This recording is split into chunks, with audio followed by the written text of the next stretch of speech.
I ngā ke te mōhio koe, ko wai koe, I anga mai koe, I hia ke te mōhio koe, ke te anga atu ke hia. If you know who you are and where you are from, then you will know where you are going. Tēnā koutou katoa. To effectively pitch ideas for the new Making Adoption Better Bill 2024, we're going to be following the roadmap you see on the screen. So strap in and let's get started.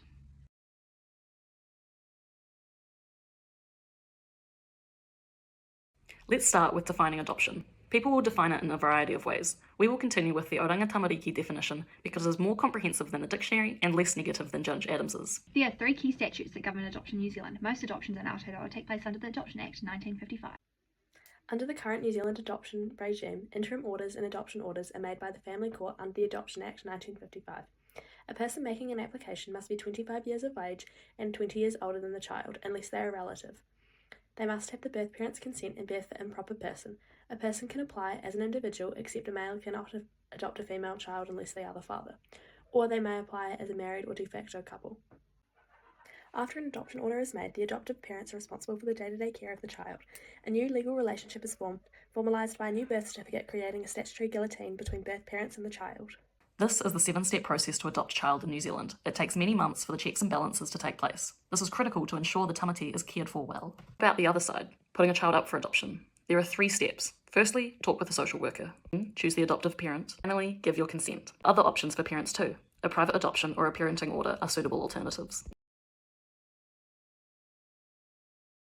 Māori have the customary practice of whāngai, where children are raised by relatives other than their birth parents. The term whāngai means to feed or to nourish. In Māori culture, tamariki are considered taonga and are not seen as the sole responsibility of their birth parents. Instead, there is a collective responsibility within the wider whānau or hapu. The focus of whāngai is on the child's connection to their whakapapa, which provides them with their identity and links them to their ancestors, their tupuana, and their land, the whenua. Whāngai is often compared to adoption or fostering, but it differs significantly from Western adoption. Whāngai placements are flexible, being either permanent or temporary, and are always open, with the child knowing both their birth and whāngai parents. The practice serves various purposes such as caring for orphan children, supporting large families, or passing down tribal knowledge from grandparents to grandchildren. Whāngai is often used to strengthen whānau hapu or iwi ties, with a focus on the welfare of both the child and the wider whānau. Māori customary adoptions are not recognised under this Act. In fact, Section 18 and 19 of the Act explicitly say no person shall be capable of adopting a child in accordance with Māori custom. ACT affects real people. One news interviewed 2 Māori people who were affected by adoption. Their stories are on the slide. This reminds us we're speaking of real people who have suffered because of the adoption law in New Zealand. Now that we have explained the current adoption regime and discussed Māori perspectives on adoption, let's jump into critiquing the current adoption regime. The Act is discriminatory, does not promote the best interests and well-being of the child, contravenes other family law legislation and international obligations, unfairly denies those adopted's key aspects to their identity, and fails to accommodate and recognise Māori customary adoptions. The history of adoption in New Zealand gives us insight as to what these laws were built on and why they are unfit for modern society. The current adoption regime fails to recognise Māori customary adoptions, disregarding Māori rights under Te Tiriti o Te Waitangi. By deeming these adoptions non-operative, the Act undermines Māori tino rangatiratanga over their tamariki and imposes a one-size-fits-all legal framework that overlooks Māori culture practices and care arrangements like whāngai. New Zealand is a signatory of the United Nations Convention on the Rights of the Child, although this is not reflected within the Adoption Act. Rather, the Adoption Act contradicts this. This is extremely problematic, as without these being taken into account, this bears the question, are the rights of the children in New Zealand being properly safeguarded through the Adoption Act? The current Adoption Act falls short with ensuring the interests and the welfare of the child will be upheld through adoption. Māori and Indigenous children's interests are not considered or ensured to be upheld. There is no requirement for continuation of culture, practices, knowledge, ceremonies, and other important factors to a child's identity, ultimately disregarding a child's culture and other parts of their story prior to adoption. The current adoption regime unfairly denies those adopted key aspects of their identity. A new birth certificate is issued for adopted children, removing their birth parents and replacing them with their adopted parents, acting as a legal severance. It erases a child's genetic history and cannot be reinstated. With the current Adoption Act removing birth parents from a child's birth certificate, it has negative consequences for a child's identity and removes ties to their whakapapa, which is problematic for Māori custom. Now that we have identified and critiqued some of the current Act's shortfalls, we will now pitch our reforms and how these will mitigate the issues we have identified. Welcome to our reform ideas. We have decided we would like to repeal 2 sections, amend 1, and add 5 to reform the current Adoption Act. We will now outline these reforms individually and how this relates back to an issue we have outlined in Part 2. We are repealing sections 18 and 19 of the Adoption Act to reflect modern societal attitudes and make the law more inclusive of diverse family dynamics. The Act should never have disregarded adoptions according to Māori custom. The section aligns with the Crown's obligations under Te Tiriti o Te Waitangi by recognising and respecting the whāngai custom, granting legal status to whāngai children, and acknowledging the diversity of Māori family structures. It ensures tamariki maintain their cultural identity, reinforcing whakapapa and whānau connections, thereby promoting social equity and well-being of Māori communities. We propose to amend part of Section 16 because as it stands, the child's identity and whakapapa is not protected. Their consent is not considered and they are unable to participate in major decisions that will impact them for the rest of their life. This directly relates back to our critique in Part 2 regarding the failure of incorporating the UN Convention on the Rights of the Child. This particularly relates to Article 8, the right to preserve a child's identity. This section must be amended to promote the interests and well-being of the child to ensure their voice is heard and their whakapapa and story remains through their name. This amendment also allows changes where the child consents to ensure the child can do what is the best fit for them. We propose to add a purpose of the Act. By adding a purpose to the Act, this recognises the overarching purpose of adoption, which is facilitating the creation of family ties through adoption, while promoting the welfare and the best interests of the child, as this is what is being created through adoption, and the child is who is being directly affected. This relates directly back to our critique in Part 2, which states the shortfall of the Adoption Act in promoting the best interests of the child as stated in Article 2 of the UN Convention on the Rights of the Child, which New Zealand is a signatory to. By adding this purpose, this must be considered throughout the Act and throughout every adoption. We propose to add the following section, Section 4A. Section 4A outlines aspects which must be upheld when upholding the welfare and the best interests of the child. This section ensures the adoption process is in accordance with the New Zealand Bill of Rights Act and implements the United Nations Convention on the Rights of the Child, which New Zealand is a signatory to, but is not currently acting in accordance with, which is one of our critiques from Part 2. Additionally, it refers to another critique from Part 2 by incorporating consent where practicable. Additionally, this section finally incorporates the interests of the Māori and Indigenous child. We looked to the British Columbian Adoption Act as Canada has had a similar history with wrongs to their Indigenous people. However, Canada and British Columbia have already incorporated the best interests of their Indigenous children through protecting and developing their cultural interests, which New Zealand's Adoption Act fails to do. The introduction of this section allows for a child's full whānau history to be shown and available to them.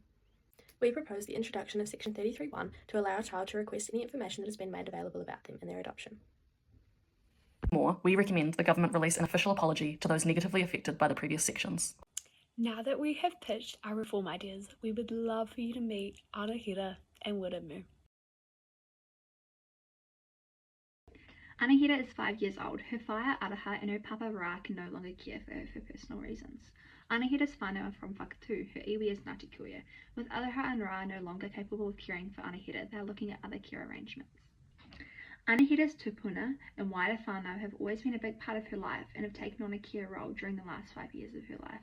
Anahira's kuia, Marama, has voiced that she believes that a whāngai arrangement would be more suitable for her mukapuna. Marama is prepared to provide care for Anahira alongside their wider whānau, hapu, and their iwi Ngāti Kuia. If Anahira's parents opt for adoption, Marama's suggestion of whāngai care would not be legally recognised under Section 19. The court could issue a permanent adoption order granting her grandparents legal parentage, which would be reflected on a new birth certificate. However, this would sever her legal ties to her birth parents and not fully acknowledge the care from her wider whānau. The proposed reform, Section 19A would enable Marama to care for Anahira under a whāngai arrangement, allowing her to nurture her mukapuna alongside her wider whānau, hapu and iwi, Ngāti Kuia. Anahira, her birth parents Araha and Rā, or her whāngai parents Marama and Stu could apply to the court to have the whāngai arrangement formally recognised on Anahira's birth certificate. This recognition would grant legal status to the arrangement, acknowledging the diversity of family structures within Māori society. The court, guided by Section 4A, would likely determine that a whāngai arrangement is appropriate for Anahira, particularly considering her best interest as a Māori child. The court would emphasise the importance of upholding the continuity and development of her culture, maintaining her connection to her whakapapa, whānau and iwi, and ensuring that her care aligns with Māori customs, ultimately allowing her to flourish within her cultural framework. Wiremu Rata is Te Kaumā Tahi. His whaia and papa passed away when he was toru. Wiremu has lived in Otatahi his whole life and has been in state care since the passing of his mātua. His iwi is Ngāti Kuru, and his extended whānau live in Te Tai Tokoro.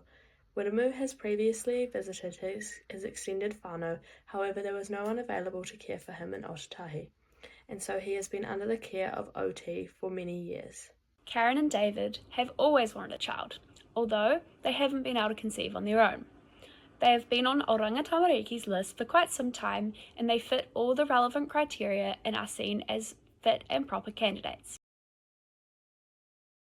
David and Karen would like to change Wiremu's name to reflect a tradition in David's family, disconnecting Wiremu to his late matua, his whakapapa, and severely affecting his self-identity. Wiremu will also receive a new birth certificate with his new name, his new legal parents, erasing his late matua, his birth location, and his previous name. He will not be able to access his original birth certificate until he is 20 years old. David and Karen will be unable to change Wiremu's name without considering whether this is within his best interests, or without his consent, as it is unlikely the name change is within his best interests. David and Karen will also have to put a plan into place to uphold Wiremu's Māori and Indigenous best interests and make plans for his care in accordance. Wiremu will have 3 copies of his birth certificate, one being his original birth certificate with his late matua, Shannon and Cody, one with both Karen and David, and another with Karen, David, Shannon and Cody. His birthplace and adoption place will additionally be included in these. The purpose of the 3 birth certificates is to connect Wiremu with his genetic history and whakapapa by acknowledging this is a part of his story and ensuring he has documents acknowledging his adoption for legal purposes. There you have it. That is Group 63's submission on the Making Adoption Better Bill 2024. These reforms are essential for putting the child's best interests first and addressing how the current regime unfairly denies adopted children key aspects of their identity.